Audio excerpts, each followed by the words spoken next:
Okay, we got a mix of surprise encounters and a DM event. This first clip is actually from a DM event I did. A little bit of backstory, so this server takes place within a certain time period in like the Forgotten Realms universe. It follows like the general canon, the general lore of Thay. So this is nearing the end of our timeline. We ended up rebooting the server back to the starting point. So this is one of the last DM events I did before the server rebooted. This is a canon event with Eltab, who's like this demon lord.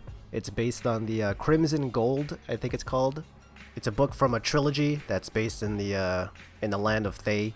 So if you want to figure out what happened on this event, you could just look at the source, the Crimson Gold novel, and that's pretty much what I did here. It's kind of like summed up though. It's not that it wasn't that long. This is kind of just like the big battle scene with Eltab. A lot of high-level players here. You know, some of the characters are even here since the very beginning of the server timeline. Some of them came in later. Some of them, you know, even closer to the end of the timeline. This is like in a volcano in Thaymount, which is like, you know, the heart of Thay, where all the high authority figures are, like the Zolkirs and Red Wizards. So they're in this volcano. I had to custom make it. There's a whole bunch of lava because it's a volcano. Eltab's in the middle, so we had this whole crew fighting him. There's also another NPC, Tazzy, but she's part of the... Oh, there she's right there. Yeah, she's like one of the main NPCs in the Crimson Gold storyline. So a huge battle, ended up killing Eltab, quote-unquote killing. Here's the end part where they get to meet Zolkir Tam, Saz Tam, if you watched the movie, Dungeons and Dragons, the Lich. That's him. Just a normal human though, at least in the player's eyes. That was pretty much it for the previous timeline. This second video is actually from the new timeline, after the reboot. We had the server wipe out all the characters, so everyone's starting fresh from the beginning of the Thay timeline we have here for the server. So everyone here is back to low level. One of the characters died.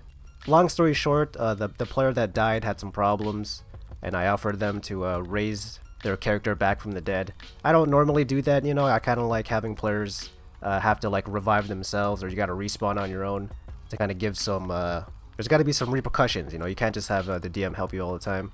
So majority of the time I do just let them off on their own thing, but this was sort of like a special exception. We're doing a little scene here in the temple of Kossuth, the Fire Lord. They brought the body here. Right now I'm just killing time because the player had logged off or something.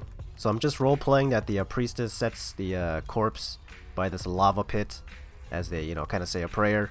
He was originally going to be like laid to rest in the lava, but like the Terminator, he rises up, surprisingly, raised back from the dead. We're gonna teleport him where his corpse was, and like magic, he's back from the dead. Bing, bang, boom. That was pretty much it for that. Since they were all lower level and they didn't have a lot of equipment or gold, they couldn't afford it, the raised dead, so they offered to donate some of the small change that they had. And I also suggested to the character that got raised from the dead to consider, you know, choosing Kossuth as his fellow patron, his deity or god, whatever you want to call it. I don't know if he ended up doing it, but, you know, I figured I'd ask anyways in character. It made a lot of sense. I would also give him a little bit of fire protection, the resist element spell. I feel like that kind of makes sense too. So that was pretty much it. This last clip I actually recorded already, so here's me from the past. Alright, we got two players here. And a shadow. Alright, what can I do? We're in some sewers. I'm gonna give myself some space here. They're still pretty early on in the dungeon, so I'm gonna set something up like closer to the end. I'm thinking goblins, guys. Let's go with goblins. We'll add a small tribe of goblins. Small tribe of goblins in the sewers. Sounds good to me. I don't want to put in too many. They're pretty low level. And they're a little under-equipped, so I don't want to put too much. I'll add a goblin shaman in the middle. That'll be like their leader. I'm probably going to get rid of these guys too. I'll use this room as like the, you know, the treasure room. We'll add like a chest here, so let's get rid of these guys. Put a chest here. Add some supplies for them when they get here. Alright, how are they doing so far? Do I have enough time? Oh, one of those paralyzed? Great. Got plenty of time. So I'm actually going to clear some of these traps and remove some of these enemies, just so that they're not, you know, banged up before this bigger fight. Let's get some skill checks in here too. Get some listen checks. you know, to kind of see if they can hear further ahead. One of them has a pretty good roll, so I'll give them a tell on the goblin sounds. Maybe they won't know it's the goblin language, but they'll hear, you know, the chattering, the aggressive chattering of goblin tongue. I'm picturing the language like an aggressive Jawa from Star Wars, like it's just like super like savage but like high pitched at the same time. I'm gonna clear some of these rooms leading up to the goblin camp too, just to kind of assume that they kind of cleared this area themselves. The goblins, I mean, cleared it themselves.